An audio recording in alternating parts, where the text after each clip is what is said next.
بسم اللہ الرحمن الرحیم، السلام علیکم ورحمۃ اللہ۔ اکثر بچوں کے چہروں پہ سفید سفید نشانات بن جاتے ہیں تو والدین بہت پریشان ہوتے ہیں کہ وہ یہ سمجھتے ہیں کہ ان میں کیلشیم کی کمی ہے، وائٹامنس کی کمی ہے، تو وہ کیلشیم کے اور وائٹامنس کے سیرپ پلانا شروع کر دیتے ہیں، اور جو کہ پلاتے رہتے ہیں مسلسل، جو کہ بچے کو ضرورت نہیں ہوتی۔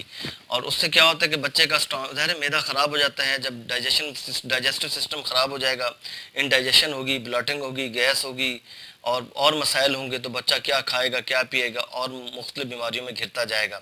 تو یہ جو چہرے پہ جو سفید سفید نشان ہوتے ہیں، اور یہ 2 سال سے لے کے یہ 16 سال، 17 سال، 18 سال کے بچوں میں ہوتے ہیں، یہ کوئی گھبرانے والی بات نہیں ہے، یہ نارمل چیز ہے۔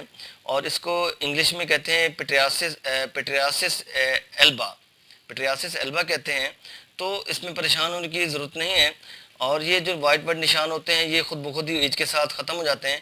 اب کرنا کیا ہے کہ جو یہ بیسیکلی جو ہے نا، یہ اسکن ڈرائنس کی وجہ سے ہوتا ہے۔